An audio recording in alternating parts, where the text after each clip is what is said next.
Assalamualaikum Kak. Kak nak nasi kabur tu? Kalau apa? Ayam lah Kak, ayam.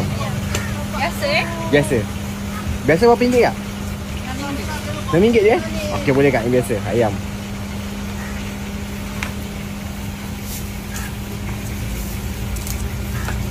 Yang biasa ada apa je?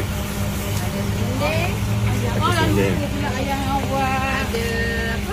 Sayur. Ada limau. Okey. Ayam nak ayam mana? Apa-apa boleh Kak? Pandai-pandai lagi Kak Nah tu. Okey. Kalau datang masa ni panas lah. Ini apa Kak? Ha? Tu apa tadi?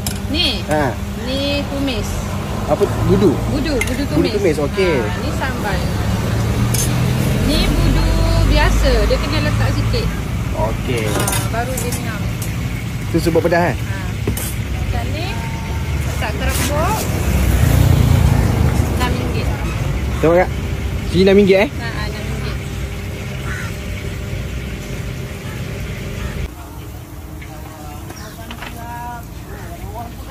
Akak lama dah niaga? Dah 13 tahun. Wah. Tapi kat sini baru lah. Tolong macam boleh? Ni kalau yang tumis ni apa beza dengan budu biasa?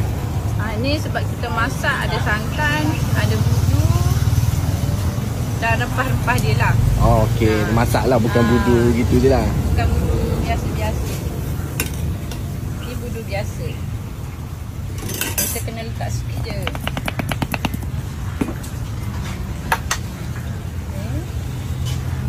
Kambing kambing, daging. Ada ikan apa? Ikan celup tepung. Okey, boleh Kak satu? Boleh. Ikan apa Kak? Ikan selayang. Ikan selayang, okey. Salad lada nak? Solok boleh? Bos nasi bos.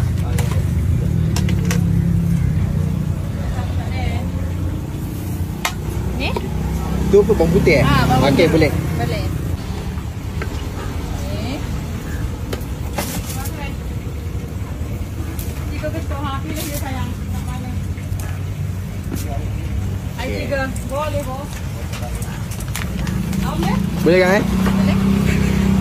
Kat situ berapa ringgit? Sini. 23. 23, okey. Terima Kak. Ni Kak buka hari-hari kat sini? Hari-hari Jumaat cuti. Jumaat cuti. Buka pukul apa? Buka pukul apa tu? Pukul 12. 12. Sampai pukul 6.30. Okey baik Kak. Okey, terima kasih.